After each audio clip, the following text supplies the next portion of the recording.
ഹരി ഹരി ഓം തസ് ഹരി ഓം തസ് ജയ ഗുരു ജയ ഗുരു.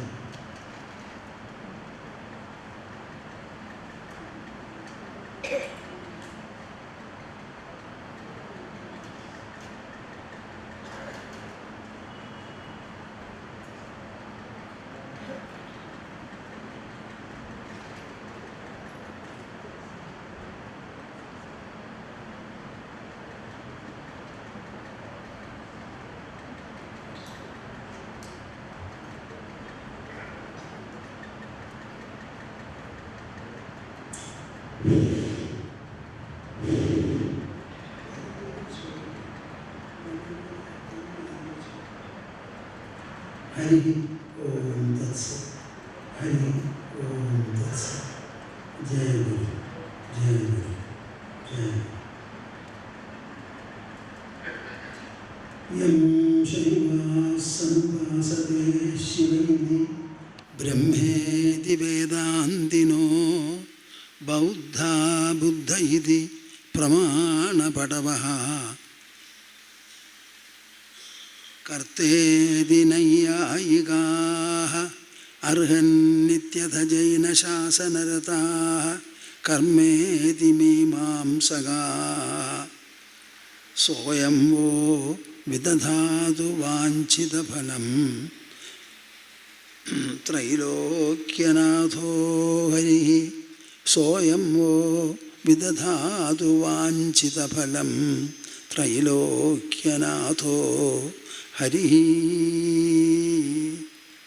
ശുദ്ധോ ബുദ്ധോ വിമുക്തഃ ശ്രുതിശിഖരഗിരാം മുഖ്യതാത്പര്യഭൂമിഃ യസ്മാജ്ജാതം സമസ്തം ജഗദിദമമൃതാദ്വ്യാപ്യ സർവം സ്ഥിതോ യഃ യസ്യാം ശാംശാവതാരൈഃ സുരനരവനജൈർരക്ഷിതം സർവമേതത് തം ഭൂമാനം മുകുന്ദം ഹൃദിഗതമമലം കൃഷ്ണമേവ പ്രപദ്യേ. തം ഭൂമാനം മുകുന്ദം ഹൃദിഗതമമലം കൃഷ്ണമേവ പ്രപദ്യേ. മദീയഹൃദയാകാശേ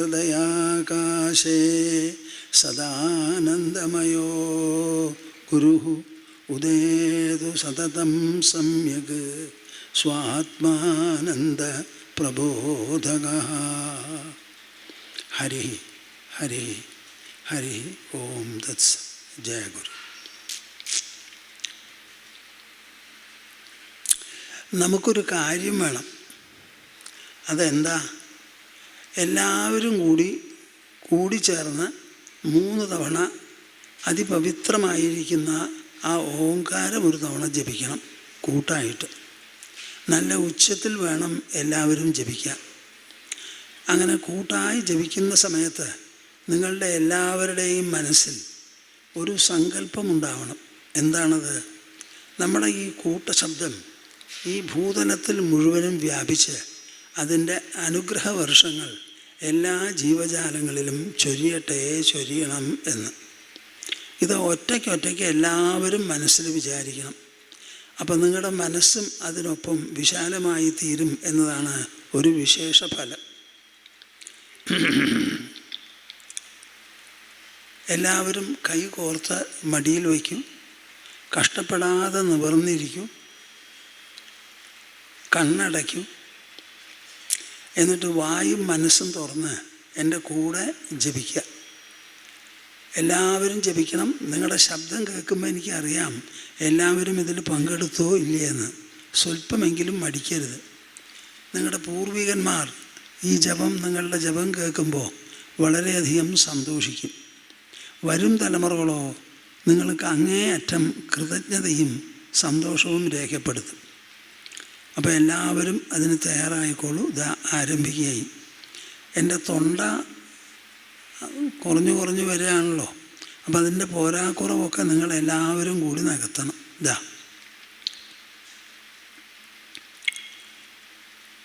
ഓ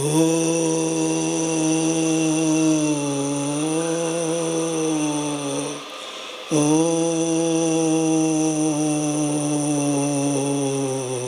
ഓ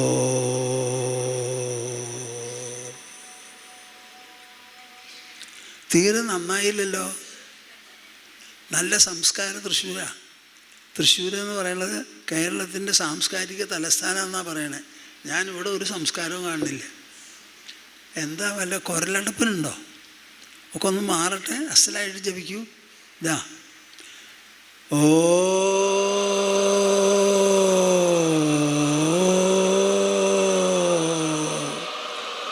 ഓ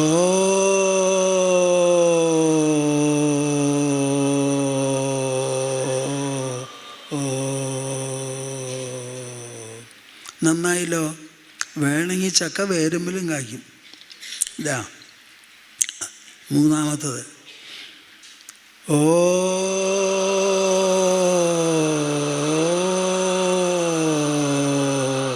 ഓ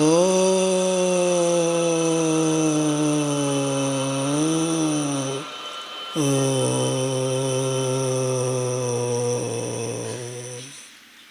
ഹരി ഓം തസ്സത്. ജയ ഗുരു.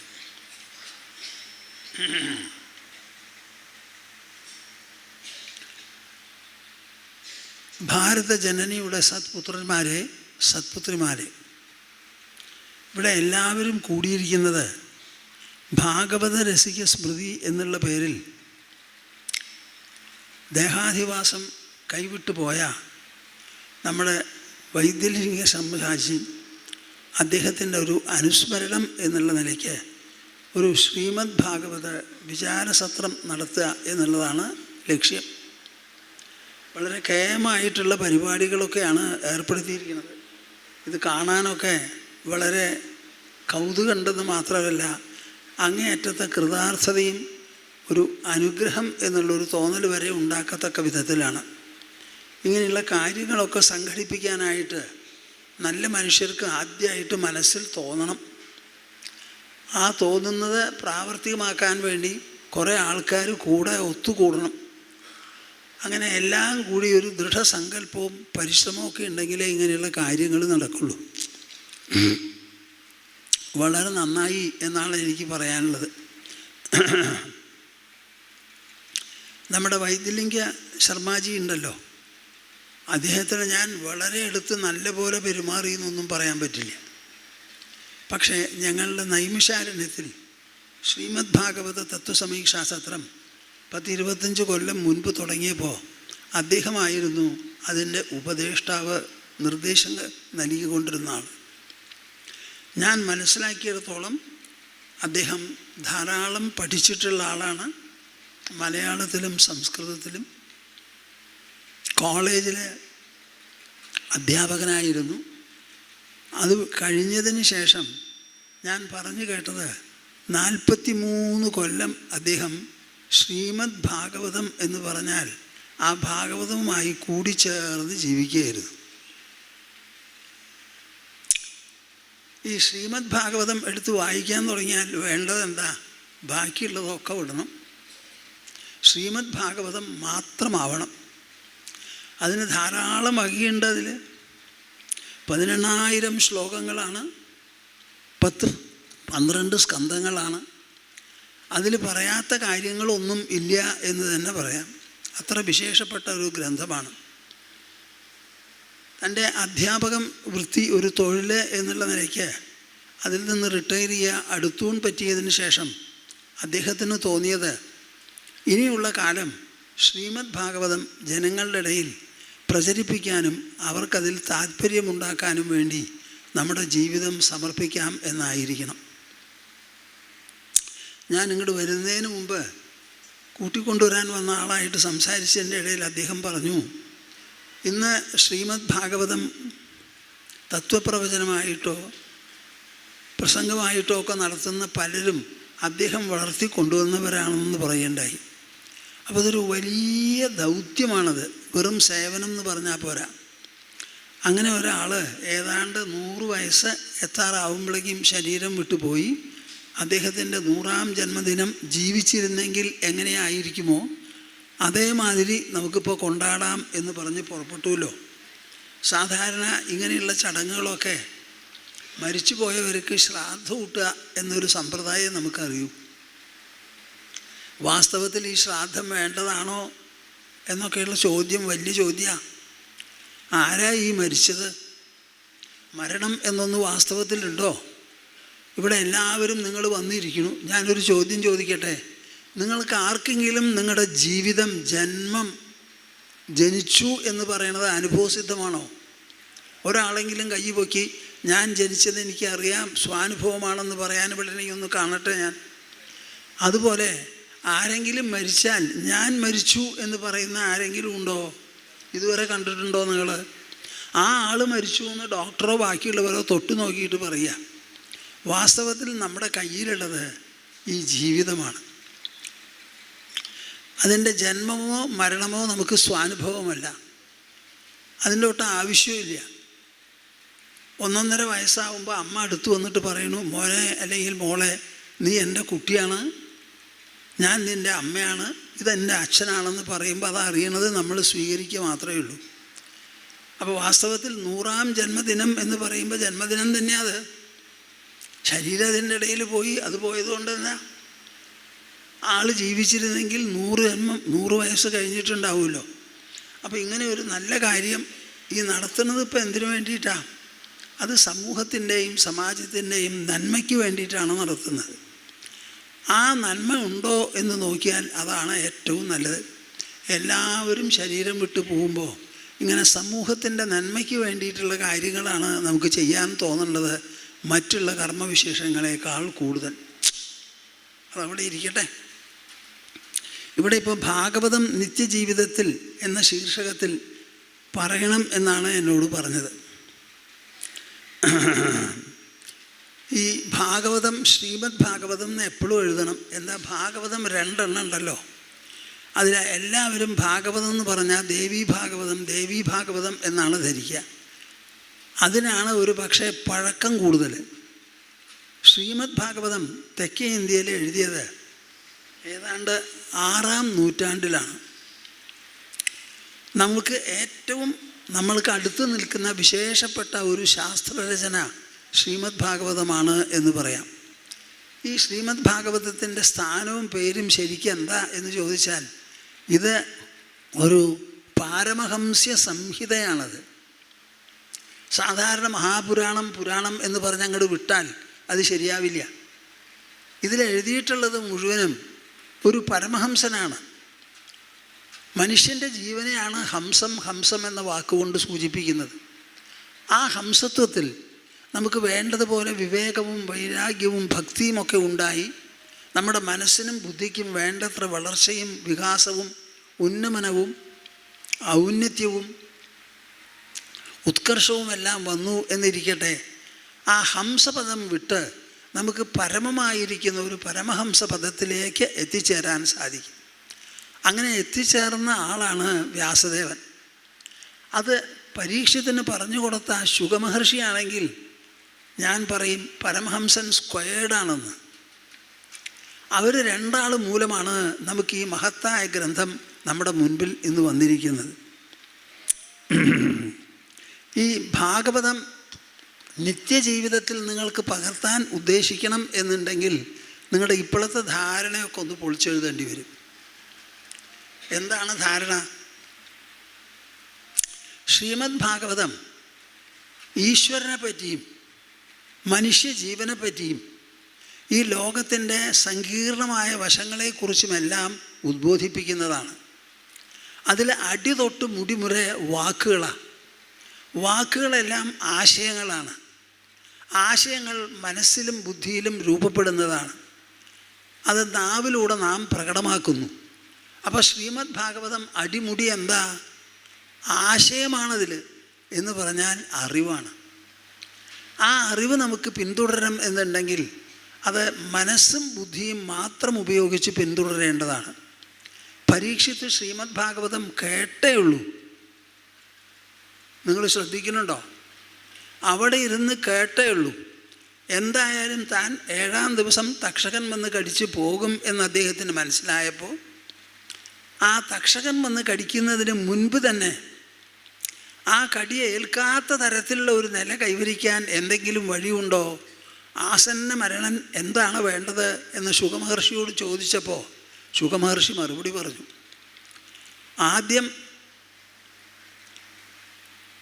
ചത്ത പാമ്പിൻ്റെ ആ ജഡമെടുത്ത് ശമീക മഹർഷിയുടെ കഴുത്തിലാണ് കൊണ്ടിട്ടു. വെള്ളം കുടിക്കാൻ ചെന്നു എന്നാണ് കാരണം. അപ്പോൾ രാജാവായപ്പോൾ രാജാവിൻ്റെ പ്രഭാവവും ഒക്കെ ഉണ്ടാവുമല്ലോ. അപ്പം ഞാൻ അങ്ങോട്ട് പോകുമ്പോഴേക്കും എന്തായാലും എണീറ്റ് ഇത്തിരി വെള്ളം തരും എന്നൊന്ന് പ്രതീക്ഷിച്ച് കാണും. കാരണം മഹാരാജാക്കന്മാരുടെ വേണ്ടതുപോലെയുള്ള ഭരണത്തിൻ്റെ കീഴിലാണല്ലോ തപസ്വികൾക്ക് പോലും അല്ലലും അലട്ടുമില്ലാതെ തപസ് ചെയ്യാൻ സാധിക്കുന്നത്. അപ്പോൾ മഹാരാജാവോടൊരു കടപ്പാട് ഏത് തപസ്വിക്കും ഉണ്ടാകേണ്ടതാണെന്ന് മനസ്സിൽ ധരിച്ചു കാണും. അവിടെ ചെന്നപ്പോൾ മഹർഷി കണ്ണടച്ചിരിക്കുക, വന്നത് തന്നെ അറിഞ്ഞില്ല. അപ്പോൾ ശരീരം ജനിപ്പിച്ച ദാഹം മനസ്സിലെ ഒരു വിക്ഷോഭമായി മാറി. എന്നിട്ടോ ഇദ്ദേഹം വാസ്തവത്തിൽ ഇവിടെ ഇരിക്കുന്നത് ശരിയാണോ അല്ലയോ എന്നൊക്കെ പറഞ്ഞ് ദേഷ്യത്തിൽ പുറപ്പെട്ടു പോയി. അപ്പോൾ അവിടെ പ്രകൃതി അസലായിട്ട് തയ്യാറാക്കി വെച്ചിരിക്കുന്നു ഒരു ചെത്ത പാമ്പ്. ഉടനെ വില്ലിൻ്റെ തുമ്പ് കൊണ്ട് അത് കോരിയെടുത്ത് കൊണ്ടുവന്ന് മഹർഷിയുടെ കഴുത്തിൽ മാല പോലെ ഇടാൻ ഇത്ര വലിയ മഹാപ്രഭാവനായിരിക്കുന്ന പരീക്ഷത്തിന് ഒരു കൂസലും ബുദ്ധിമുട്ടും ആലോചനയും ഒന്നും ഉണ്ടായില്ല.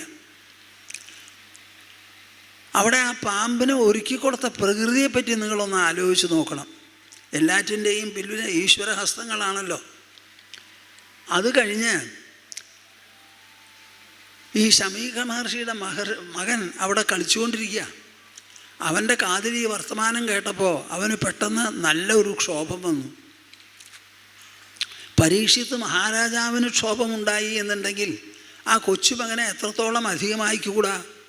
എപ്പോഴും ഈ ക്ഷത്രിയന്മാർക്ക് കൈബലമുണ്ട്, ഹസ്തബലമുണ്ട്.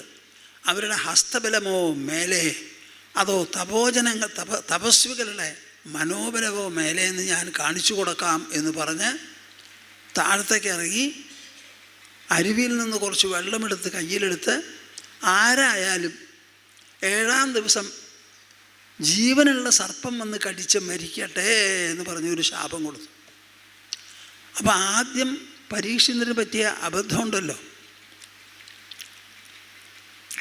ഈ കുട്ടിയുടെ ശാപവും കാട്ടുതീ പോലെ പടർന്നങ്ങോട്ട് വളർന്നു. എല്ലാവരും മനസ്സിലാക്കി. അത് പരീക്ഷത്തിൻ്റെ ചെവിയിലും എത്തി. അപ്പോഴേക്കും അദ്ദേഹത്തിന് പശ്ചാത്താപം നിശ്ചയമായിട്ടും തോന്നിക്കാണും, തോന്നുന്നത് ശരിയുമാണ്. അപ്പം അദ്ദേഹം തീരുമാനിച്ചു, എന്തായാലും 7-ാം ദിവസം മരിക്കാൻ പോവല്ലേ, ഞാനൊരു കാര്യം ചെയ്യാം, പ്രായോപവേശം അനുഷ്ഠിച്ച് കളയാം. പ്രായോപവേശം എന്ന് എല്ലാവരും കേട്ടിട്ടേ ഉള്ളൂ, കണ്ടിട്ടില്ല. അനവധി കൊല്ലങ്ങളായി അന്ന് ആരും ഇത് കണ്ടിട്ടുണ്ടാവില്ല. പ്രായോപവേശം എന്നൊരു പേര് പറഞ്ഞപ്പോൾ അത് കൂടുതൽ വലിയ കാട്ടുതീ പോലെ എല്ലായിടത്തിലും പ്രചരിച്ചു. ദാ പരീക്ഷിത്ത് മഹാരാജാവ് പ്രായോപവേശം അനുഷ്ഠിക്കാൻ പോത്തേക്കി. അദ്ദേഹം ഗംഗാനദീ തീരത്തിൽ ചെന്ന് ദർഭ വിരിച്ച് അതിൽ ഇരിപ്പായി. അപ്പോൾ ഈ വർത്തമാനം വല്ലാതെ പടർന്നു പിടിച്ചപ്പോൾ സഞ്ചരിച്ചു കൊണ്ടിരിക്കുന്ന ശുകമഹർഷിയുടെ ഉള്ളിലും കേട്ട് കാണും. അപ്പോൾ അദ്ദേഹത്തിനും ഒരു ഉത്കണ്ഠ തോന്നി. എന്താണ് ഈ പ്രായോപവേശം, എന്താ ഈ പരീക്ഷിതത് അനുഷ്ഠിക്കാൻ കാരണം, എന്തായാലും ഒന്ന് പൊയ്ക്കളയാം, പലരും ഉണ്ടാവും അവിടെ എന്ന് പറഞ്ഞ് അദ്ദേഹം ചെന്നു. ചെല്ലുമ്പോൾ അദ്ദേഹത്തിന് നൂല് വസ്ത്രമൊന്നുമില്ലല്ലോ, ചെറിയ കുട്ടിയാണ്. ആ ശുകമഹർഷിയുടെ വരവിനെപ്പറ്റി ശ്രീമദ് ഭാഗവതം പറയുന്നത് വളരെ രസകരമായി വായിക്കാനുള്ളതും ഗ്രഹിക്കാനുമുള്ളതാണ്. കുറേ സ്ത്രീകളും കുട്ടികളും അദ്ദേഹത്തിൻ്റെ ചുറ്റുമുണ്ടായിരുന്നു. പരീക്ഷിത്ത് മഹാരാജാവ് ഇരിക്കുന്നിടത്ത് ചെന്നതോടുകൂടി രാജാവ് വരെ നീട്ട് നമസ്കരിച്ചപ്പോൾ ബാക്കിയുള്ളവർക്ക് കാര്യം മനസ്സിലായി, അവർ പിന്മാറി. പിന്നെയുള്ള ബന്ധങ്ങളെല്ലാം, വ്യവഹാരങ്ങളെല്ലാം ഈ ശുകമഹർഷിയും പരീക്ഷിത്ത് മഹാരാജാവും അദ്ദേഹത്തിനോട് ചോദിച്ചതാണ്. ആസന്ന മരണനായ ഒരാൾ എന്തു ചെയ്യണം എന്ന് ചോദിച്ചപ്പോൾ ഞാൻ ഈ ശ്രീമദ് ഭാഗവതത്തെ പറ്റി പറയാറുണ്ട്, മരണത്തെ കീഴടക്കിയ മഹാസ്ത്രം എന്ന്. മരണത്തെ കീഴടക്കാൻ പറ്റുമോ എന്ന് ചോദിച്ചാൽ പറ്റും എന്ന് മറുപടി പറയുന്നതാണ് വ്യാസദേവൻ്റെ ശ്രീമദ് ഭാഗവതം. എന്താ പരീക്ഷിത്ത് അവിടെ ഇരുന്ന് ചെയ്തത്?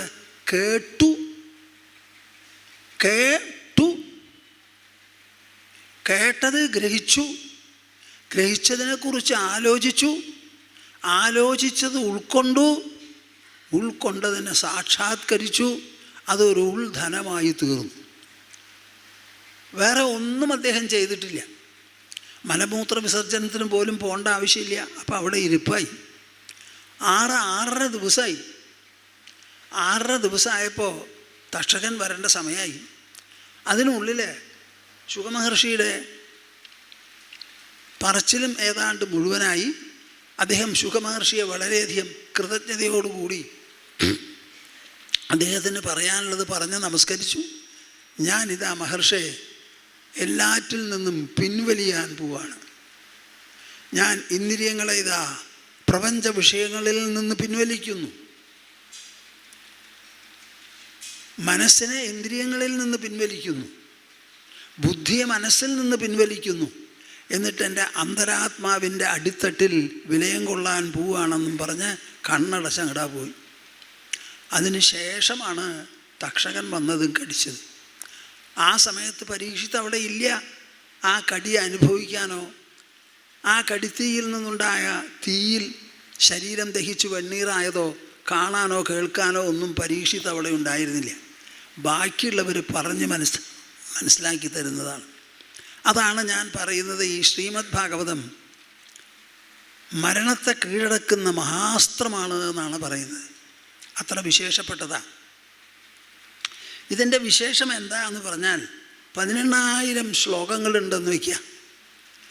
അപ്പോൾ ഏതാണ്ട് 1,00,000 പദങ്ങൾ അതിലുണ്ടാവും. ഈ പദങ്ങളിലെല്ലാം ഭക്തി ഭക്തി ഭക്തി ഭക്തി, ഭഗവാൻ ഭഗവാൻ ഭഗവാൻ ഭഗവാൻ എന്ന് 3 വാക്കോ 2 വാക്കേ പറഞ്ഞിട്ടുള്ളൂ എന്ന് നിങ്ങൾ വിചാരിക്കരുത്. അതിൽ മനുഷ്യ ജീവിതത്തിനെ കുറിച്ചുള്ള സർവ്വവിധത്തിലുള്ള വിലയിരുത്തലും പരാമർശങ്ങളുമുണ്ട്. ശ്രീമദ് ഭാഗവതം നമ്മളിൽ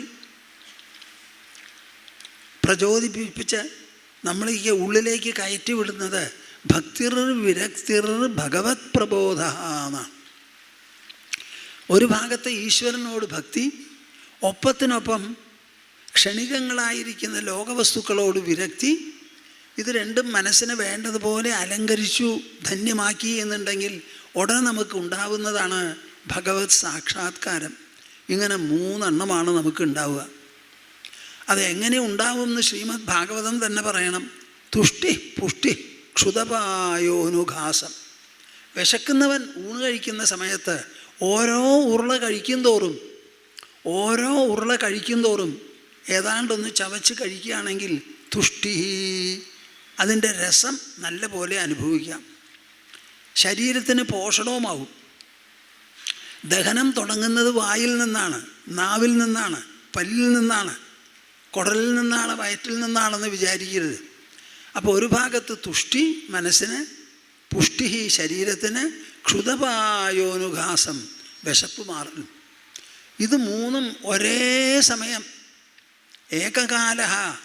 അതുപോലെയാണ് ഭക്തിർ വിരക്തിർ ഭഗവത് പ്രബോധ. ഭക്തിയും വിരക്തിയും ഭഗവത് പ്രബോധവും കൂടി ഉണ്ടാവുന്നത് ഒരേപോലെ ഒരേ സമയത്തുണ്ടാക്കി തരുന്നതാണ്. അപ്പോൾ നിങ്ങൾ ശ്രീമദ് ഭാഗവതം വായിക്കുകയോ കേൾക്കുകയോ ചെയ്യുന്ന പക്ഷം നിങ്ങൾക്കിത് 3ഉം ഇല്ലാതെ കഴിയില്ല. അതിന് ചെയ്യേണ്ടത് എന്താ? ഇത് കേൾക്കണം. തച്ഛൃണ്വൻ വിപഠൻ വിചാരണപരോ തച്ഛൃണ്വൻ. ആദ്യമായിട്ടൊരു പക്ഷേ നിങ്ങൾക്കെടുത്ത് വായിക്കാൻ പറ്റില്ല. അത് പറയണത് കേൾക്കാനേ പറ്റുള്ളൂ. കുറച്ച് കേട്ട് കഴിഞ്ഞാൽ എനിക്ക് സ്വയം വായിക്കണം എന്നൊരു തോന്നലുണ്ടായേ തീരൂ. അപ്പോൾ എടുത്ത് വായിക്കാൻ തുടങ്ങാം. തച്ഛൃണ്വൻ വിപഠൻ വിചാരണപരോ. ആ വായിക്കുന്നതിലുള്ള പദങ്ങൾ, പ്രസ്താവനകൾ, സംവാദങ്ങൾ, സന്ദർഭങ്ങൾ, വിശേഷപ്പെട്ട വിവരണങ്ങൾ, തത്വങ്ങൾ, മൂല്യങ്ങൾ, സിദ്ധാന്തങ്ങൾ, അനുഷ്ഠാനങ്ങൾ എന്തൊക്കെയുണ്ടോ ഇതെല്ലാം വിവരിച്ച് പറയുന്നതിൽ ശ്രദ്ധയുണ്ടായി. അത് എന്താ ഏതാ എവിടെയാ എത്രത്തോളം എങ്ങനെ എന്നുള്ള ആലോചനയൊക്കെ നമ്മുടെ മനസ്സിൽ വരും. ഞാൻ പറയുകയാണെങ്കിൽ ശ്രീമദ് ഭാഗവതത്തെ അനുധാവനം ചെയ്യുന്നത് മനസ്സുകൊണ്ടും ബുദ്ധി കൊണ്ടും മാത്രമാണ്. നിങ്ങൾ അവിടെ ഒരു മൂർത്തിയെ വെച്ച് പൂജിക്കണം എന്നില്ല. ഒരു പുഷ്പം എടുത്തിടേണ്ട ആവശ്യമില്ല, ഒരു വിളക്ക് കൊളുത്തേണ്ട ആവശ്യമില്ല. എവിടെയാണ് ഈ വിളക്ക് കൊളുത്തുന്നത്? ഭഗവാൻ സർവ്വദിക്കിലും വ്യാപിച്ചിരിക്കുന്ന ആളാണ്. അപ്പം നിങ്ങളുടെ വിളക്കിലും ഉണ്ട്, നാളത്തിലും ഉണ്ട്. എവിടെയാണ് കൊളുത്താൻ പറ്റുക?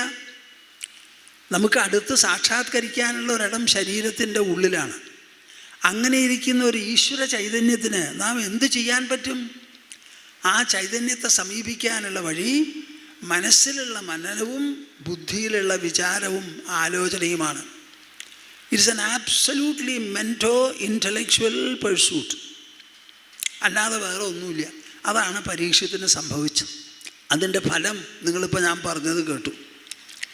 അപ്പോൾ ഈ ഭാഗവതം അനുധാവനം ചെയ്യണം എന്നുണ്ടെങ്കിൽ അതൊരു മനോബുദ്ധി അനുധാവനമാണെന്ന് മനസ്സിലാക്കി ശ്രീമദ് ഭാഗവതം കേൾക്കാൻ തുടങ്ങുക, കേട്ടതിന് ശേഷം വായിക്കാൻ തുടങ്ങുക, വായിച്ചതിന് ശേഷം അതിൽ നിങ്ങൾക്ക് പറ്റുന്നതായ ശ്ലോകങ്ങൾ തിരഞ്ഞെടുത്ത് അത് കൂടുതൽ വായിച്ച് കാണാപ്പാഠം പഠിച്ച് ഇടയ്ക്കിടയ്ക്ക് പറയുക. ഞാനൊക്കെ പറയുകയാണെങ്കിൽ വീട്ടിൽ ചുമരിലൊക്കെ എഴുതിയിടേൻ.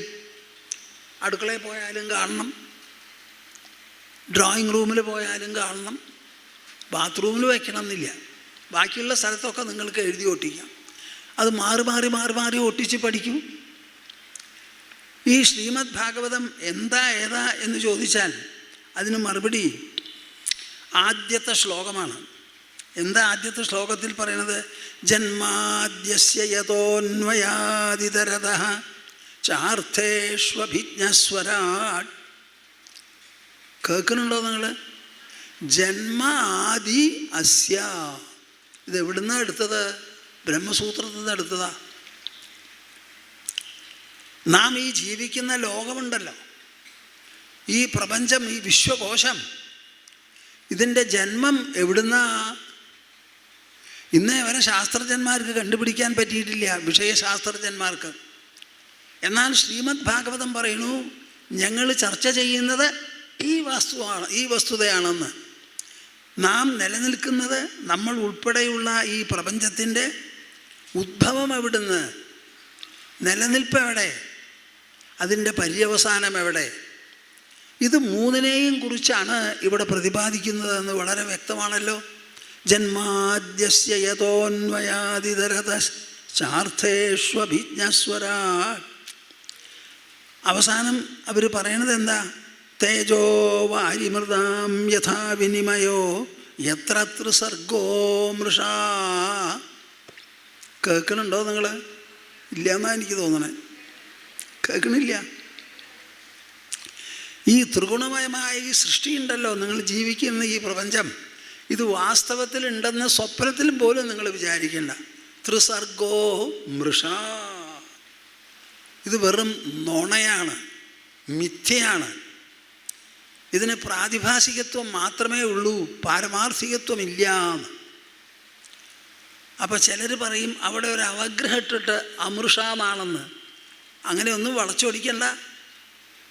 മൃഷ എന്ന് കൃഷ്ണൻ ഈ ക്ഷേത വിഭ്രമമിതം മനസോ വിലാസം പറഞ്ഞിട്ടില്ലേ? യദിദം മനസാ വാചാ ചക്ഷുർഭ്യാം ശ്രവണാദിഭിഃ നശ്വരം ഗൃഹ്യമാണം ച വിദ്ധി മായാ മനോമയം എന്ന് പറഞ്ഞിട്ടുണ്ടോ ഇല്ലേ? എന്താ നിങ്ങൾ മിണ്ടാതെ? പറഞ്ഞിട്ടില്ലേ? ഉണ്ടോ? മൃഷ തന്നെ അത്. അവിടെ അവഗ്രഹമൊന്നും കൊണ്ടുവരണ്ട. അവഗ്രഹം കൊണ്ടിട്ടാൽ സമ്മതിക്കൂല. അപ്പം നിങ്ങൾ എന്ത് വേണം? സത്യം പരം ധീമഹി. ഈ പ്രപഞ്ചം മൃഷയാണെങ്കിൽ ആ മൃഷ നിലനിൽക്കാനായിട്ടൊരു സത്യം എന്തെങ്കിലും ഒന്ന് വേണമല്ലോ. ആ സത്യം എവിടെയാ? അത് നിങ്ങളുടെ ഉള്ളിലാണ്. ഉള്ളിലെങ്ങനെ? ഞാൻ എന്ന് പറയുന്ന ആ പ്രത്യയത്തിന് നിദാനമായിരിക്കുന്ന ഉൾസാന്നിധ്യമാണ് സത്യം. ആ സത്യത്തെ നിങ്ങൾ എന്ത് വേണം? ഒന്നും ചെയ്യാൻ പറ്റില്ല. ബുദ്ധി കൊണ്ട് ആലോചിച്ച് നോക്കാനേ പറ്റുള്ളൂ. സത്യം പരം ധീമഹി. അങ്ങനെ എല്ലാവരെ കൊണ്ടും പരമമായ സത്യത്തെ ബുദ്ധിയിൽ ആലോചനാരൂപത്തിൽ പ്രതിഷ്ഠിക്കാൻ വേണ്ടി പരമാവധി പരിശ്രമിക്കുന്ന ഒരു വിശേഷപ്പെട്ട സംഹിത ആണ് ഈ ശ്രീമദ് ഭാഗവതം. ഇതിൽ ആദ്യത്തെ ശ്ലോകം അങ്ങനെയായി. രണ്ടാമത്തെ ശ്ലോകമോ വളരെ വിശേഷപ്പെട്ടതാ. എന്താ അവിടെ പറയണത്? ധർമ്മപ്രോജ്ജിത കൈതവോത്ര പരമോ നിർമ്മത്സരാണാം സദാം വേദ്യം വാസ്തവമത്ര വസ്തു ശിവദം താപത്രയോന്മൂലനം. നല്ല പോലെ മനസ്സിലാക്കിക്കോളൂ. ഈ ലോകത്തിൽ പണക്കാരനോ പിച്ചക്കാരനോ ബുദ്ധിമാനോ അജ്ഞനോ പാപ്പരനോ ആരുണ്ടോ, അവർക്കെല്ലാവർക്കും ഒരുപോലെ ഈ ലോകം താപത്രയം രചിക്കുന്നതാണ്. താപത്രയം രചിക്കുന്നതാണ്. അതിലൊരു മാറ്റമില്ല, ഒരു മാറ്റമില്ല. അത് നിങ്ങൾ മനസ്സിലാക്കിയാൽ നിങ്ങൾക്ക് നല്ലത്. ആ താപത്രയത്തെ ഉന്മൂലനം ചെയ്യാനുള്ള വേദ്യം വാസ്തവമത്ര വസ്തു ശിവദം. അതിനെ ഉന്മൂലനം ചെയ്യാൻ അറിവ് മാത്രമേ പ്രയോജനപ്പെടുള്ളൂ. എന്തിനാ അറിയേണ്ടത്? വാസ്തവത്തിനെ അറിയണം. ആ വാസ്തവ ബോധമുണ്ടല്ലോ, അറിവ്, സാക്ഷാത്കാരം, അതിന് മാത്രമേ ഈ താപത്രയത്തെ ഉന്മൂലനം ചെയ്യാൻ സാധിക്കുള്ളൂ എന്ന് പറഞ്ഞു. അത് കഴിഞ്ഞ് പിന്നെ പറയുന്നതിലാണ് ഭൂമാനന്ദ സ്വാമിക്ക് കുറച്ച് സംശയം. എന്താണ്? ശ്രീമദ്ഭാഗവതേ മഹാമുനികൃതേ കിം വാപരൈരീശ്വരഃ സദ്യോ ഹൃദ്യവരുദ്ധ്യതേത്ര കൃതിഭിഃ ശുശ്രൂഷുഭിസ്തക്ഷണാത്. മത്സരബുദ്ധിയൊന്നുമില്ലാതെ വളരെ ശ്രദ്ധയോടും ഭക്തിയോടും നല്ല താതാത്മ്യത്തോടും കൂടി ഈ ശ്രീമദ് ഭാഗവതം വേണ്ടതുപോലെ കേട്ടുകഴിഞ്ഞാൽ ഉടനെ നമുക്കുണ്ടാകുന്ന നേട്ടം ഈശ്വരനെ നമ്മുടെ ഹൃദയത്തിൽ അവരോധിക്കാമെന്ന് പിടിച്ചങ്ങോട്ട് കെട്ടാം.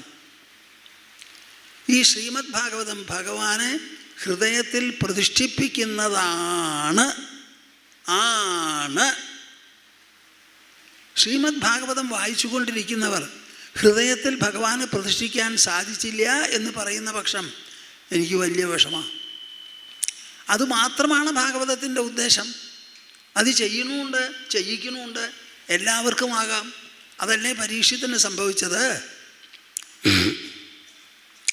ഇതിലൊരു സംഗതി പറയുന്നുണ്ട്, ശ്രീമദ് ഭാഗവതേ മഹാമുനികൃതേ. അവിടെയാണ് ഭൂമാനന്ദ സ്വാമിക്ക് സംശയം. മഹാമുനി രചിച്ച ഈ ശ്രീമദ് ഭാഗവതം ഉള്ളപ്പോൾ മറ്റ് ശാസ്ത്രങ്ങൾ എന്തിന് ഇങ്ങനെ ഒരു വാക്ക് ഉദാരമതിയായിരിക്കുന്ന വ്യാസദേവൻ പറയുമോ എന്നാണ് എനിക്ക് സംശയം. അപ്പോൾ അത് ഒറിജിനൽ ശ്രീമദ് ഭാഗവതത്തിൽ പെട്ടതല്ല എന്നാണ് എനിക്ക് തോന്നുന്നത്. എഴുതി ചേർത്തിരിക്കുന്നതാണ്.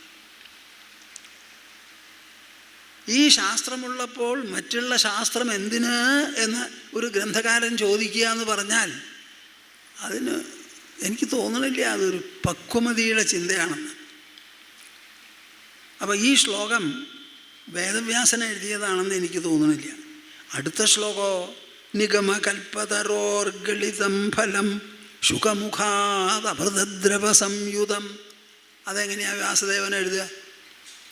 വ്യാസദേവൻ ഇത് എഴുതി അതിന് ശേഷമാണല്ലോ ശുഖമഹർഷി ഇത് പറഞ്ഞ് ബാക്കിയുള്ളവരെ കേൾപ്പിച്ചത്.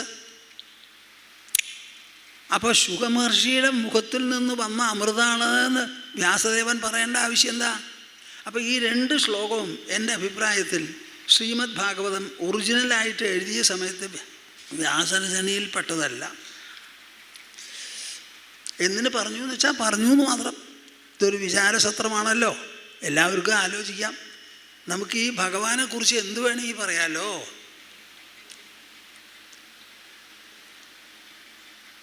ഛന്നത്വമാർന്ന കനൽ പോലെ നിറഞ്ഞുലകിൽ ചിന്നുന്ന നിന്മഹിമയാർക്കും തിരിക്കരുത്. അന്നു കണ്ടതിനെ വാഴ്ത്തുന്നു മാമുനികൾ. അങ്ങനെയാണല്ലോ പറയണത്. ആർക്കെന്ത് വേണമെങ്കിൽ പറയാം.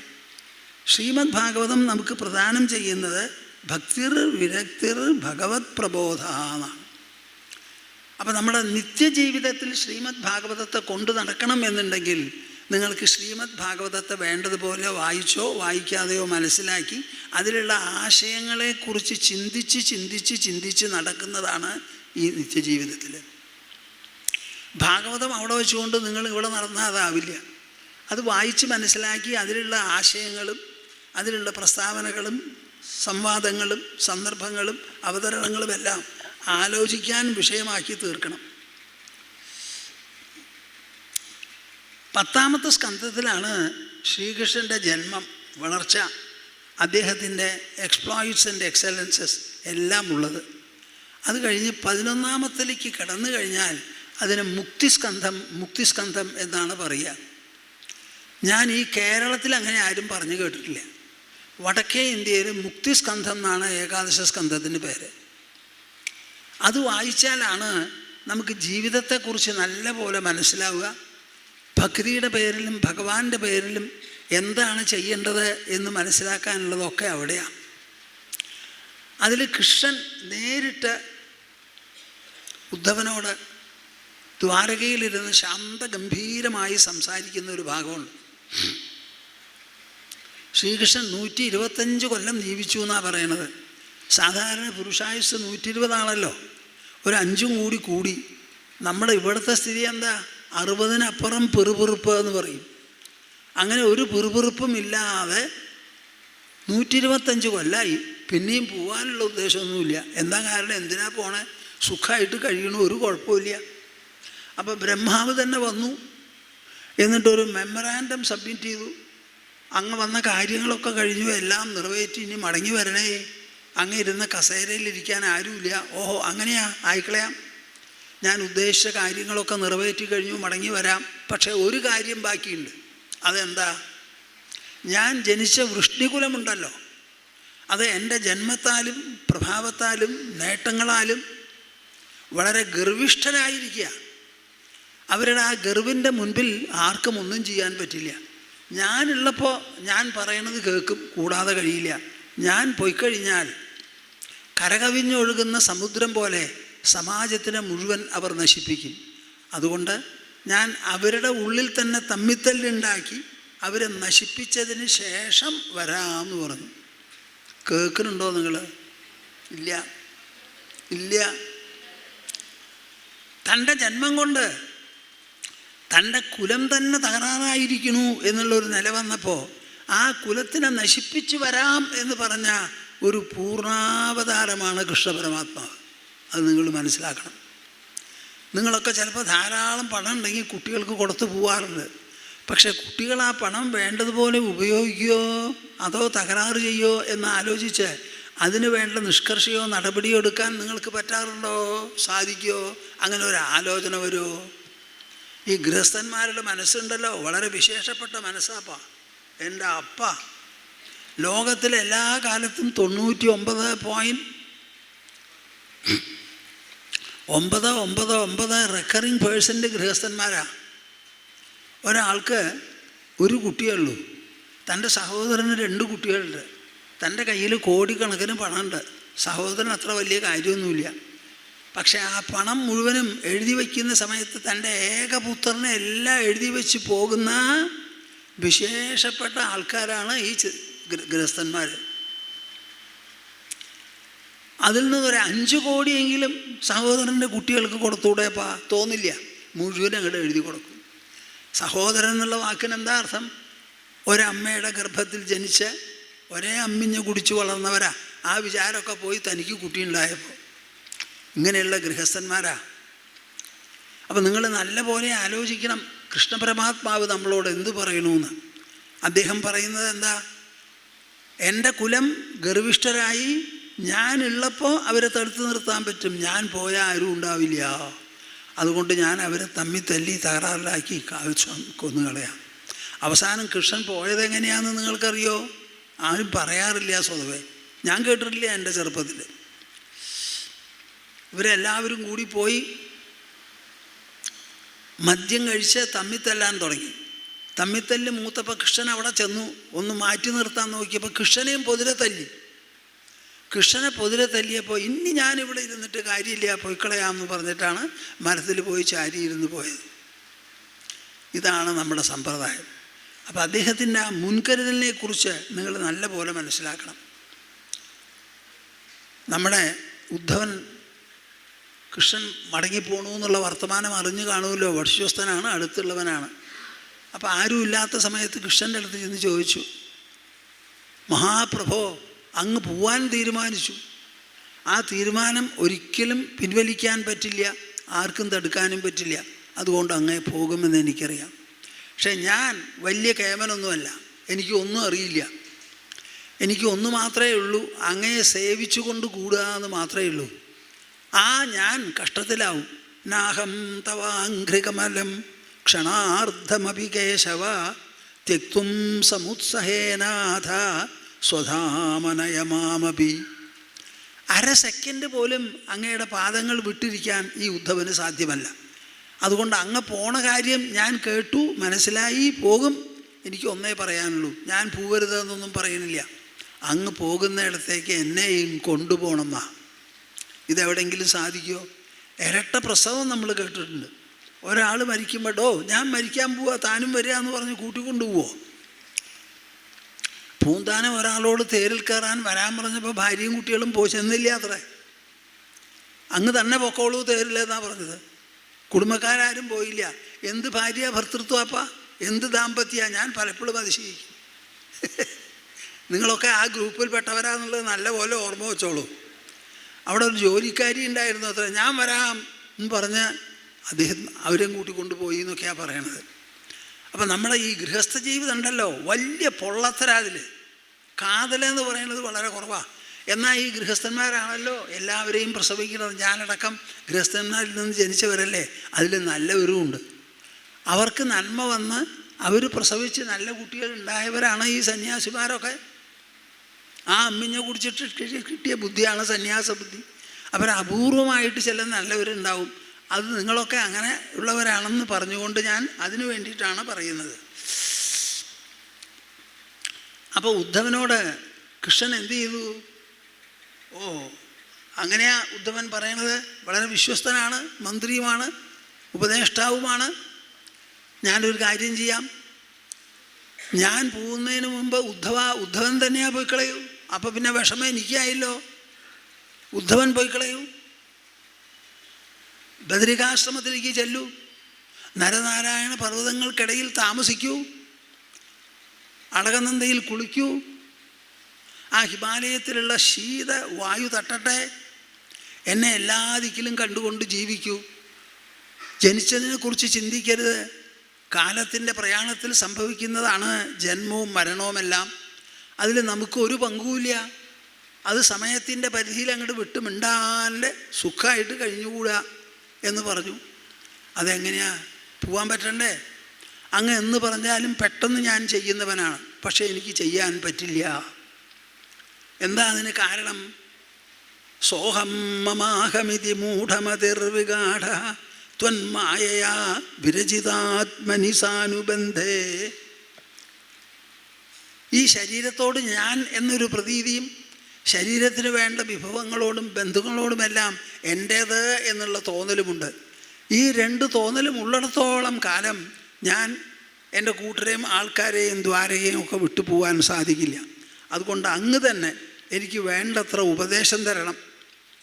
അങ്ങേപ്പോലെ ഒരു ഉപദേഷ്ടാവിനെ അവരൊരിക്കലും കാണില്ല. ബ്രഹ്മാവ് പോലും ബഹിരർത്ഥഭാവ, സാധ്യമല്ല. അതുകൊണ്ട് എന്നെ ഉപദേശിച്ച് എൻ്റെ മനസ്സിലുള്ള വിഷമങ്ങളെല്ലാം തീർത്ത് അങ്ങ് പറഞ്ഞ വാക്ക് അനുസരിക്കത്തക്ക വിധത്തിൽ എന്നെ പ്രബുദ്ധനാക്കി ആത്മബലം തന്ന് അനുഗ്രഹിക്കണം എന്ന് പറഞ്ഞപ്പോൾ പടക്കളത്തിൽ വെച്ച 700 ശ്ലോകങ്ങളുള്ള ഗീത ഉപദേശിച്ച് പടക്കളത്തിൽ നിന്ന് പോണു എന്ന് പറഞ്ഞ അർജുനനെ പോകാതെ അവിടെ പിടിച്ച് നിർത്തി 18 ദിവസം യുദ്ധം ചെയ്യിച്ച് ആ ദൗത്യം പൂർണ്ണമാക്കിയ അതേ കൃഷ്ണ പരമാത്മാ ഉദ്ധവനെ നോക്കി 1000 ശ്ലോകങ്ങളാണ് പറഞ്ഞത്. ആ ശ്ലോകങ്ങൾ കേട്ടതോടുകൂടി ഉദ്ധവന് വേണ്ടത്ര അനുഭവവും അറിവും വിവേകവും ധൈര്യവും ആത്മബലവും സ്ഥിരതയും സന്നദ്ധതയും എല്ലാം ഉണ്ടായി. ഞാൻ പോകാം, എനിക്ക് അങ്ങയുടെ കാലടികൾ മാത്രമേ വേണ്ടൂ, കാലടികളല്ല മെതിയടികൾ മാത്രമേ വേണ്ടൂ. അത് തലയിൽ വെച്ച് തിരിഞ്ഞു നോക്കി നമസ്കരിച്ചതിന് ശേഷം അങ്ങനെ പോയി ഭക്തന്മാർ പറയണത് ഉദ്ധവൻ ഇപ്പോഴും ബദരികാശ്രമത്തിലുണ്ട് എന്നാണ്.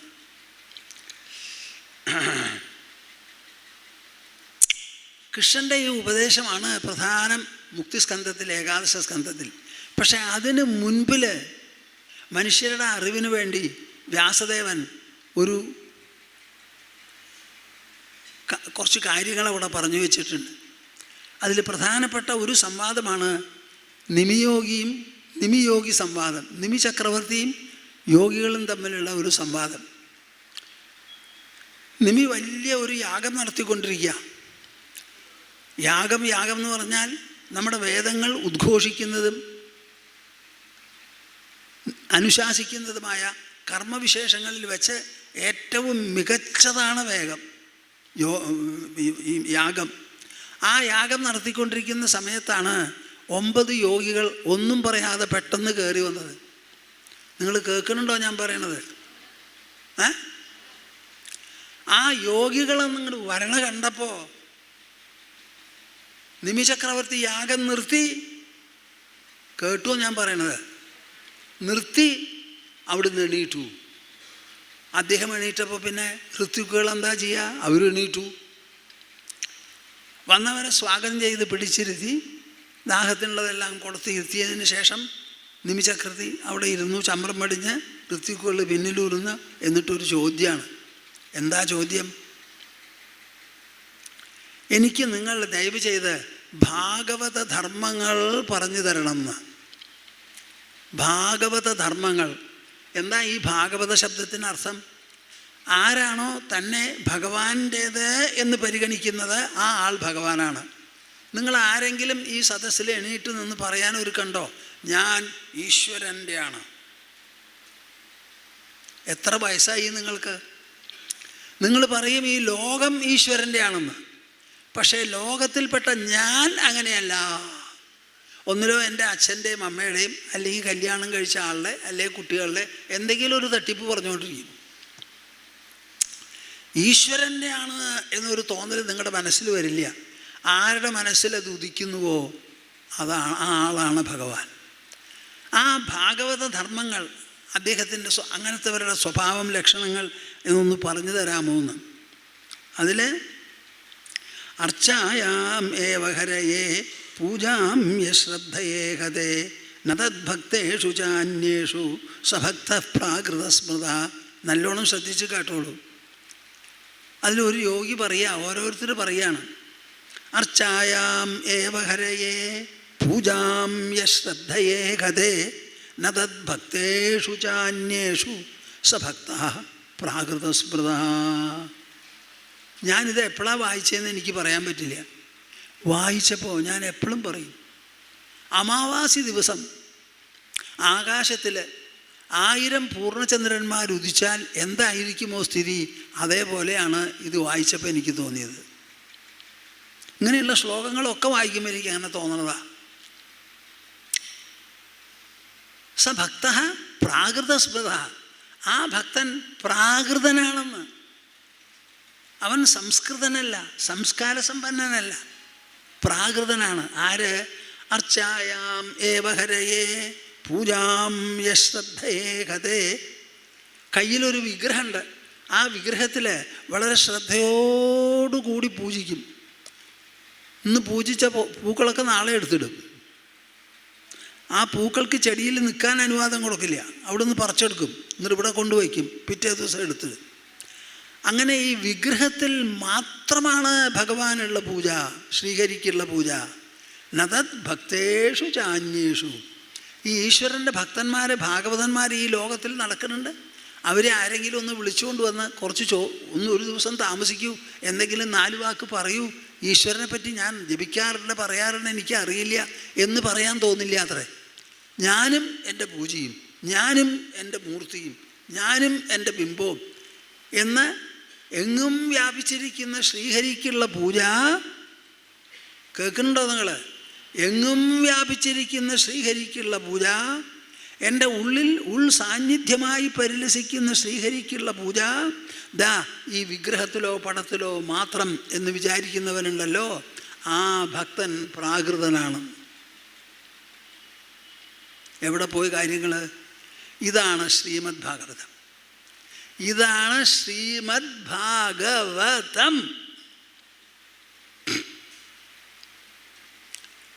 അപ്പൊ പിന്നെ പ്രാകൃതനല്ലാത്ത സംസ്കൃത ഭക്തനാരാ? ഈശ്വരേ തദഹീനേഷു ബാലിശേഷു ദ്വിഷത്സുജ പ്രേമമൈത്രീ കൃപോപേക്ഷ യഃ കരോതി സമധ്യമഃ.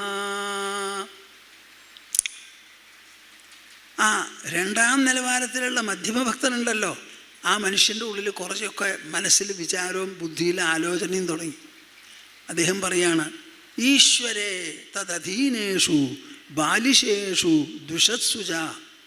ഈശ്വരനോട് മനസ്സിൽ പ്രേമം മാത്രമേ തോന്നുന്നുള്ളൂ. നിങ്ങൾ കേൾക്കുന്നുണ്ടോ ഞാൻ പറയണത്? ഈശ്വരനോട് നിങ്ങൾക്ക് സ്നേഹം മാത്രമേ തോന്നുന്നുണ്ടൂ. നിങ്ങളുടെ പഞ്ചസാര പായസം വേണ്ട. അദ്ദേഹത്തിന് വായില്ല, വയറില്ല, വിശപ്പില്ല, സർവ്വദിക്കിലും വ്യാപിച്ചിരിക്കുന്നവനാണ്. പായസം എന്നും നിവേദിച്ചിട്ട് പിന്നെ എന്താ ചെയ്യണേ? നിങ്ങൾ എടുത്തുകൊണ്ട് പോവും. ഇനി അദ്ദേഹം ഈശ്വരൻ എങ്ങാനും ഊണ് കഴിക്കാൻ തുടങ്ങിയാൽ ആരും നിവേദിക്കൂല. നൈവേദ്യം നിൽക്കും അവിടെ. അത് തിരിച്ചു കിട്ടുന്നതുകൊണ്ടാണ് കൊടുക്കണത്. അപ്പം ഈശ്വരേ തദധീനേഷു, ഈശ്വരനോട് സ്നേഹം മാത്രം. തദധീനേഷു, നിങ്ങൾക്കൊക്കെ എങ്ങനെയാ? ഈശ്വരനെ പൂജിക്കുന്നു, ആദരിക്കുന്നു, ആരാധിക്കുന്നു, കൊണ്ടാടുന്നു. സ്നേഹം നിങ്ങൾ തന്നെ പറയണം. ജനിച്ച കുട്ടികളിൽ അല്ലെങ്കിൽ കല്യാണം കഴിച്ച ആളോട്, ഇങ്ങനെയുള്ള സാധനങ്ങളോടാണ്. ഈശ്വരനോട് സ്നേഹം ആർക്കുമില്ല. അതാണ് ആവശ്യം. ആ ഈശ്വര ഭക്തന്മാരിലോ തദധീനേഷു, അവരോട് നമുക്ക് ഫ്രണ്ട്ഷിപ്പ് വേണം. അവരെ വിളിക്കണം, ഇടയ്ക്കൊന്ന് വരാൻ പറയുക, സംസാരിക്കുക. അങ്ങനെ കൂട്ടത്തിൽ സംസാരിച്ചാൽ ചിലതൊക്കെ പറഞ്ഞു തരും, കേൾക്കാം. ബാലിശേഷു, ഈ ഭക്തിയെ കണ്ടാൽ അപഹസിച്ച് അപമാനിച്ച് ധിക്കരിക്കുന്നവരുണ്ട്. അങ്ങനെയുള്ളവരോട് നിങ്ങൾക്ക് കൃപ തോന്നണം, ദേഷ്യം തോന്നരുത്. ദുഷസ്സുജ, ശത്രുക്കളോട് ഉപേക്ഷ. ഇങ്ങനെ 4 മനോഭാവമാണ് ഇവിടെ പറയുന്നത്. അപ്പോൾ ഭക്തി എന്തായി? മനസ്സിലായി. എന്താ? ഈശ്വരനോട് സ്നേഹം, ഈശ്വര ഭക്തന്മാരിൽ മൈത്രി, ബാലിശന്മാരിൽ കൃപ, ശത്രുക്കളിൽ ഉപേക്ഷ. യഃ കരോതി സമധ്യമഃ. ഈ 4 മനോഭാവം നമ്മൾ വളർത്തിയെടുക്കുമ്പോൾ എപ്പോഴും വളർത്തിയെടുക്കാം. അതിന് പൂജാറവും വേണ്ട, മൂർത്തി വേണ്ട, പൂജ വേണ്ട, ഒന്നും വേണ്ട. അപ്പം പിന്നെ ഇത് സഭക്ത മധ്യമനാണ്. അവന് ഉത്തമ ഭക്തനാരാപ്പ? ഗൃഹീത്വാപീന്ദ്രിയൈരർത്ഥാൻ യോനദ്വേഷ്ടിന ഹൃഷ്യതി വിഷ്ണോർമായാമിതം പശ്യൻ സവൈ ഭാഗവതോത്തമ. ഉത്തമ ഭാഗവതൻ ആരാന്ന് ചോദിച്ചാൽ, നമ്മൾ ഈ ലോകത്തിൽ ഇന്ദ്രിയങ്ങളോടുകൂടിയാണ് നമ്മുടെ ശരീരം. ഇത് ജീവിക്കുന്ന സമയത്ത് ഈ ലോകത്തിൽ സമ്പർക്കം നടത്തിക്കൊണ്ടിരിക്കുമ്പോൾ പല വിധത്തിലുള്ള വിഷമങ്ങളും നമുക്ക് വരും. മനസ്സ് സദാ രാഗം, ദ്വേഷം, കാമം, ക്രോധം, വേണം, വേണ്ട, ഇഷ്ടം, അനിഷ്ടം ഇതൊക്കെ ഉണ്ടാക്കിക്കൊണ്ടിരിക്കും. അങ്ങനെയുള്ള വൈപരീത്യങ്ങൾ നമ്മുടെ മനസ്സിനെ തീണ്ടാതെ ഇരിക്കണം. യോനദ്വേഷ്ടിന ഹൃഷ്യതി, ആരോടും ദ്വേഷ്യം തോന്നരുത്. പ്രത്യേകിച്ചും സന്തോഷവും ഒരു കാലത്തും വേണ്ട. ഒരു സമബുദ്ധിയോടുകൂടി കഴിയാൻ പറ്റണം. എങ്ങനെ? വിഷ്ണോർ മായാമിതം പശ്യൻ, എല്ലാം വിഷ്ണുവിൻ്റെ മായാവിലാസമാണ് എന്ന് വിചാരിച്ച് സമബുദ്ധിയോടുകൂടി കഴിയുന്നവൻ ആരാ? ആ ആളാണ് മധ്യമഭക്തൻ. അല്ല, ആ ആളാണ് ഉത്തമഭക്തൻ. അത് കുറച്ചും കൂടിയും വിശദമാക്കി പറയാണ്. വിസൃജതി ഹൃദയം നയസ്യ സാക്ഷാത് ഹരിരവശാഭിഹിതോപ്യകൗഘനാശ പ്രണയരശനയാ ധൃതാംഘ്രിപത്മ സഭവതി ഭാഗവത പ്രധാന ഉക്ത. നിങ്ങൾ ഈ ശ്ലോകം ഒന്ന് പഠിക്കോ കൂട്ടരെ? ഞാൻ എന്താ വേണ്ടതെന്ന് പറയും. ഈ ഒരു ശ്ലോകം എല്ലാവരുടെ ഭക്തന്മാരുടെ ഗൃഹത്തിലും ഉണ്ടാവട്ടെ. ഇത് വിസൃജതി ഹൃദയം നയസ്യ സാക്ഷാത് ഹരിരവശാഭിഹിതോപ്യഘൗഘനാശ.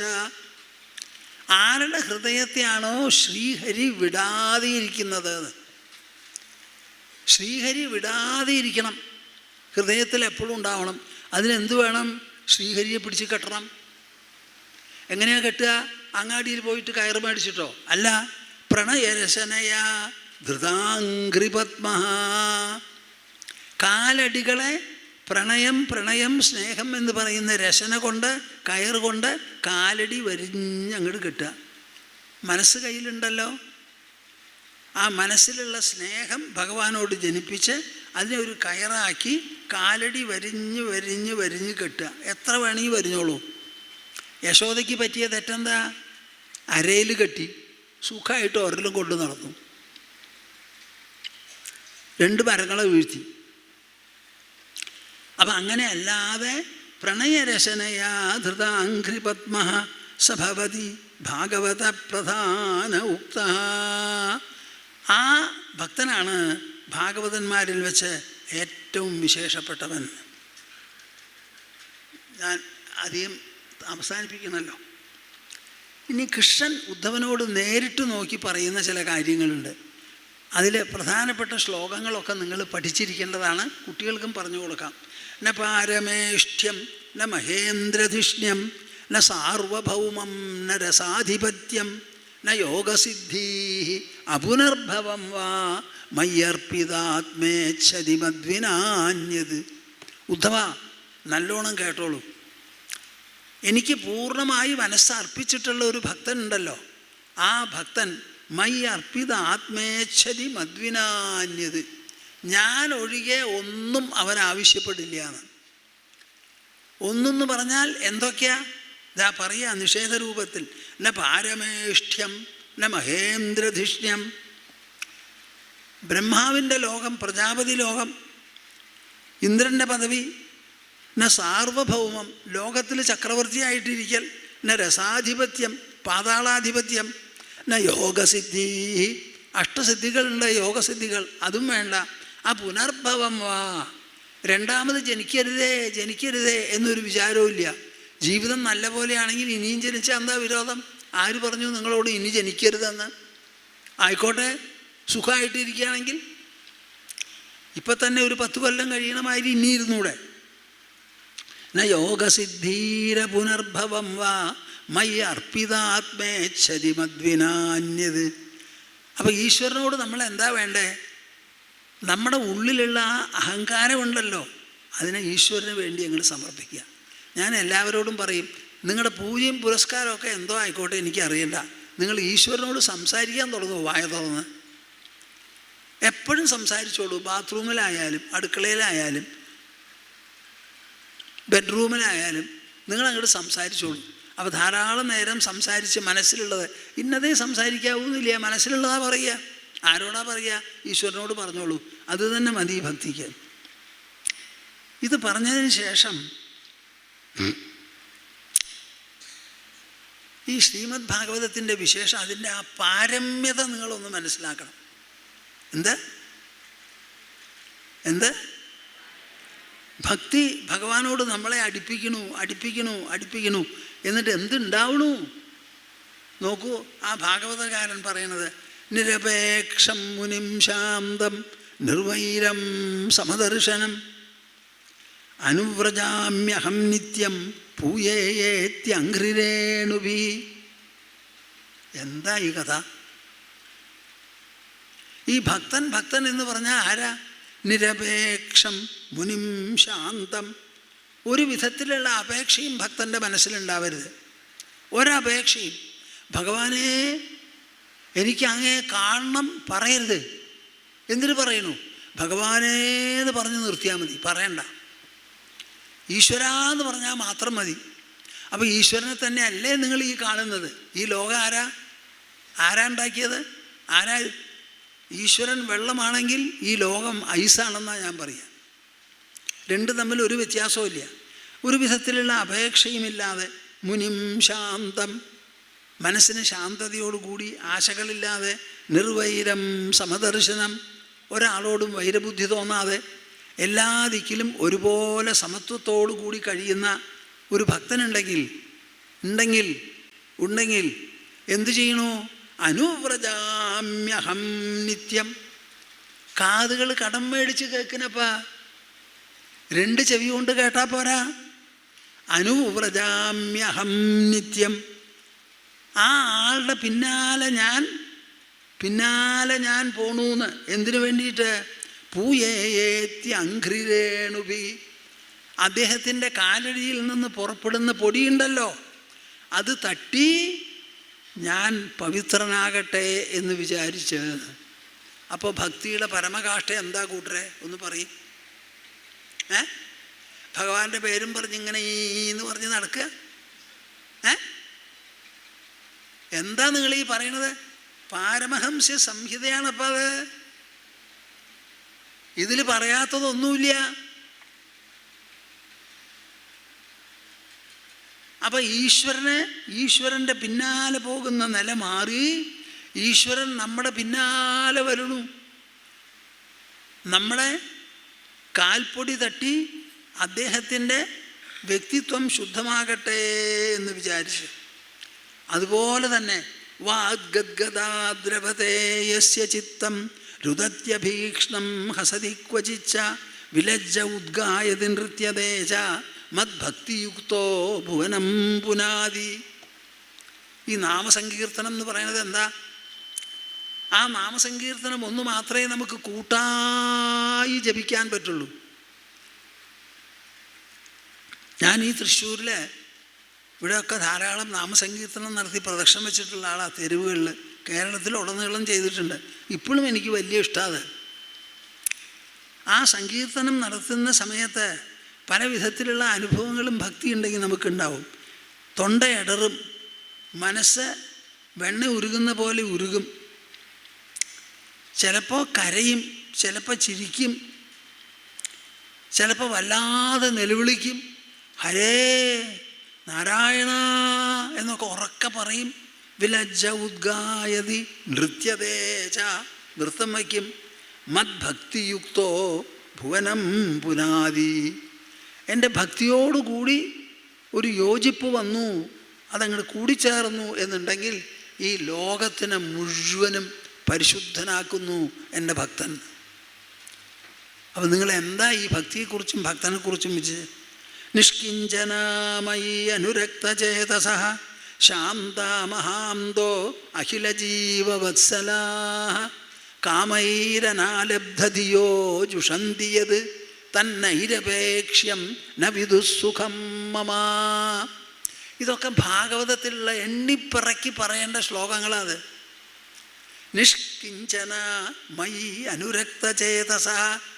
ഇതിങ്ങനെ കേട്ട് ഗ്രഹിച്ച് ഈ ആശയം മനസ്സിലങ്ങോട്ട് ലയിച്ച് ചേർന്ന് മനസ്സിൻ്റെ ഘടന തന്നെ മാറി, ബുദ്ധിയുടെ പ്രവർത്തന രീതി തന്നെ മാറി, പരിഷ്കാരം വന്ന്, പവിത്രത വന്ന്, വികാസം വർദ്ധിച്ച്, ഔന്നത്യം കൈവരിച്ച്, അങ്ങനെ ഒരു മാറ്റമാണ്. അത് ആർക്കാ വരുത്താൻ പറ്റുക? ശബ്ദത്തിനും ആശയത്തിനും മാത്രമേ വരുത്താൻ പറ്റുള്ളൂ. ആശയങ്ങൾ പുറത്തു വരുന്നതാണ് ശബ്ദരൂപത്തിൽ. ഏത് ശബ്ദത്തിലും ആശയമുണ്ടാവും, വാക്കുകളിൽ. കിഞ്ചനൻ എന്ന് പറഞ്ഞാൽ എന്തെങ്കിലും ഒന്ന് തൻ്റേതാണെന്ന് വിചാരിക്കുന്നവൻ. നിഷ്കിഞ്ചനൻ എന്ന് പറഞ്ഞാലോ തൻ്റേതായിട്ട് ഒന്നുമില്ലെന്ന് വിചാരിക്കുന്നവൻ. മൈ അനുരക്തചേതസ, ഈശ്വരനോട് അനുരാഗമുള്ള മനസ്സ്. നിങ്ങളെല്ലാവരും ഭക്തന്മാരാ, തൊഴും. അനുരാഗമുണ്ടോയെന്നാണ് ചോദിച്ച്. ഭഗവാനോട് സ്നേഹമുണ്ടോയെന്ന്. സ്നേഹം വന്നാൽ എന്തായി? ഉടനെ മാറ്റങ്ങളായി ശരീരത്തിൽ മുഴുവൻ. ഇപ്പം മുമ്പ് പറഞ്ഞില്ലേ അതേമാതിരി. നിഷ്കിഞ്ചനാമയി അനുരക്തചേതസ ശാന്ത മഹാന്തോ അഖിലജീവവത്സലാ. ശാന്തന്മാരായി, ശമഗുണശീലന്മാരായി, മഹാന്ത മഹത്തായിരിക്കുന്നവർ, അന്തം ലക്ഷ്യം പുലർത്തുന്നവരാണവർ. അഖിലജീവവത്സലാ, എല്ലാ ജീവങ്ങളോടും വാത്സല്യം തോന്നുന്നു. തൻ കാമൈരനാലബ്ധധിയോ ജുഷന്തിയത്, അവരുടെ ബുദ്ധിയെ വലയം ചെയ്ത ഒരാശയം നിൽക്കുന്നില്ല. അങ്ങനെയുള്ള ഒരു ബുദ്ധിയും മനസ്സും വന്നാൽ അവരാ ബുദ്ധി കൊണ്ട് എന്താണോ രുചിക്കുന്നത്, അനുഭവിക്കുന്നത്, തൻ നൈരപേക്ഷ്യം ന വിദുസുഖം മമ. നൈരപേക്ഷ്യം, നിരപേക്ഷതയിൽ നിന്ന് വരുന്ന ഒരു സുഖമുണ്ട്. ആ സുഖം ബാക്കിയുള്ളവരെ എങ്ങനെയാ അറിയുക? അകിഞ്ചനസ്യ ദാന്തസ്യ ശാന്തസ്യ സമചേതസഃ മയാ സന്തുഷ്ടമനസഃ സർവാഃ സുഖമയാദിശഃ. കൃഷ്ണൻ ഉദ്ധവനോട് പറയണതാ, അകിഞ്ചനൻ, ഒന്നുമില്ലാത്തവൻ, ദാന്തൻ, ഇന്ദ്രിയങ്ങളെ നല്ല പോലെ നിയന്ത്രിച്ചിട്ടുള്ളവൻ, ശാന്തസ്യ സമചേതസഹ, ശാന്തനാണ്, സമബുദ്ധിയുള്ളവനാണ്, എല്ലാ ദിക്കിലും ഒരുപോലെ ഈശ്വരനെയും പരമാത്മാവെയും കാണുന്നവൻ, മയാ സന്തുഷ്ട മനസഹ, ഞാൻ ഈശ്വരൻ എന്നുള്ളൊരു വിചാരം കൊണ്ട്, ഭാവം കൊണ്ട്, സ്മരണ കൊണ്ട് മനസ്സിന് സന്തോഷമായി. ആ ആൾക്ക് സർവാഹ സുഖമയാ ദിശ, എല്ലാ ദിക്കും സുഖസ്വരൂപമാണ്, സുഖമയമാണ്. ആദ്യത്തെ ശ്ലോകത്തിൽ സത്യം പരം ധീമഹി എന്ന് പറഞ്ഞു. അവസാനം പറയുമ്പോഴും അത് തന്നെയാണ് പറയണത്. തച്ഛുദ്ധം വിമലം വിശോകമമൃതം സത്യം പരം ധീമഹി. അപ്പം ഭാഗവതം നമ്മളോട് നിർദ്ദേശിക്കുന്നത് എന്താ? പരമമായ സത്യത്തെ കാണാൻ പറ്റില്ല, ഈശ്വരനെയും നിങ്ങൾക്ക് കാണാൻ പറ്റില്ല.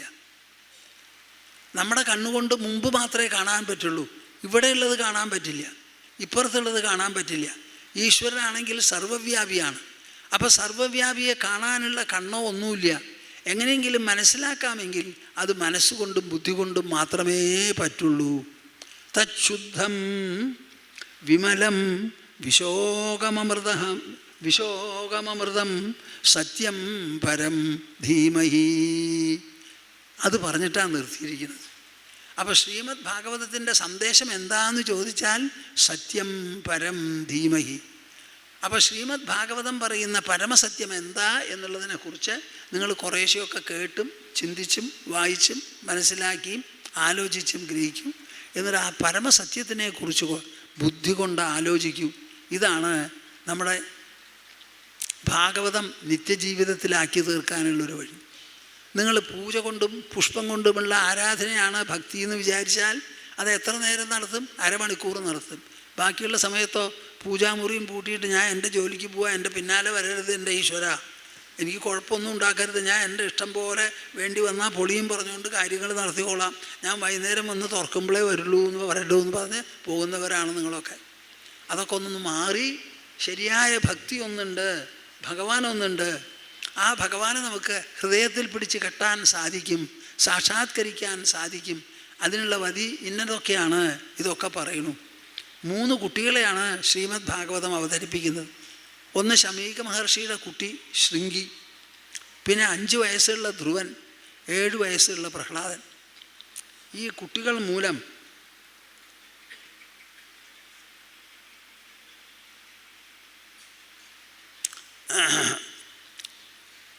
ഈ കുട്ടികളെ അവതരിപ്പിക്കുന്നത് മൂലം കുട്ടികളാണെങ്കിലും വായിക്കുന്നവരൊക്കെ മുതിർന്നവരാണല്ലോ. ഓരോ കുട്ടിയുടെ കാര്യത്തിലും ശൃംഗിയുടെ അച്ഛൻ ശമീക മഹർഷിയുടെ മകനാണല്ലോ. ഞാനിങ്ങനെ ചെയ്തു എന്ന് കേട്ടപ്പോൾ, നീ ചെയ്തത് വലിയ തെറ്റായിപ്പോയി എൻ്റെ പൊന്നുമോനെന്നാണ് അച്ഛൻ പറഞ്ഞത്. ചെറിയ തെറ്റിന് ഇത്ര വലിയ ശിക്ഷ കൊടുക്കെ, ഇത് ശരിയായില്ല. അങ്ങനെ ഉപദേശിക്കാനുള്ള ആൾ നമുക്ക് വേണം. കുട്ടികളെ ഉപദേശിക്കേണ്ടത് അങ്ങനെയാണ്. അവരെന്തെങ്കിലും വിഡ്ഢിത്തം കാണിച്ചാൽ ശരി എന്നൊന്നുമല്ല നിങ്ങൾ പറയേണ്ടത്. സമയം വേണ്ടതുപോലെ ഉപദേശിച്ചു കൊടുക്കണം. പിന്നെ ധ്രുവൻ എന്ത് ചെയ്തു? അമ്മ പറഞ്ഞത് കേട്ട് ഒരു കൂസലും കൂടാതെ മധുവനത്തിലേക്ക് കയ്യും വീശി അങ്ങോട്ട് പോയി. നാരദൻ തടുത്തു നിർത്തിയപ്പോൾ പറ്റില്ല, ഞാൻ ക്ഷത്രിയകുമാരനാണ്, ക്ഷത്രിയ ബാലനാണ്, എല്ലാവരും തോറ്റയിടത്ത് ഞാൻ ജയിക്കും എന്നാണ് എൻ്റെ മനസ്സ് പറയുന്നത്. അതെന്തെങ്കിലും സഹായിക്കാൻ പറഞ്ഞു തരാനുണ്ടെങ്കിൽ പറയൂല്ലെങ്കിൽ മിണ്ടാതെ വന്ന വഴിക്ക് പോകുമെന്ന് പറഞ്ഞു. നാരദ മഹർഷിക്ക് സന്തോഷമായി, ഉപദേശമൊക്കെ കൊടുത്തു.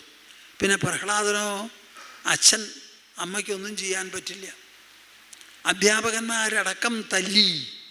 അച്ഛൻ വാളെടുത്ത് മുൻപിൽ നിന്നു, വെട്ടാൻ പുറപ്പെട്ടു, പക്ഷേ നടന്നില്ല. ആ കുട്ടിയുടെ മുൻപിൽ വെച്ചിട്ടാണ് നരഹരിയും ഹിരണ്യകശിപിയും കൂടിയിട്ടുള്ള യുദ്ധം, പമ്പര യുദ്ധം നടന്നത് അവിടെ വെച്ചിട്ടാണല്ലോ. അതിനൊക്കെ സാക്ഷ്യം വഹിച്ച് അവസാനം സ്തുതിച്ച കാര്യങ്ങളൊക്കെ അതൊക്കെ നിങ്ങൾക്കൊക്കെ അറിയാം. ഈ 3 കുട്ടികളുടെ ചരിത്രവും നല്ല പോലെ വായിച്ച് മനസ്സിലാക്കണം.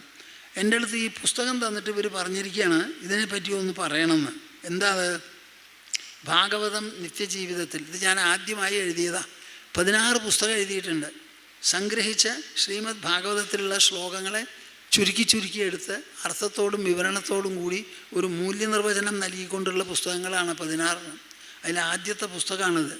ഇതിവിടെ ഒരു പുസ്തക പ്രദർശനം വേണം, അതിന് സൗകര്യം തരാമെന്നൊക്കെ പറഞ്ഞ് ആശ്രമത്തിൽ നിന്ന് വന്നിട്ടുണ്ട്.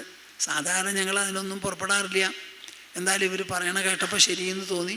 ഇവിടെ വന്നിട്ടുണ്ട്. ഇവിടെ പുസ്തകശാലയിൽ ലഭ്യമാണെന്ന് പറയാനായിട്ട് എന്നോട് പറയണു.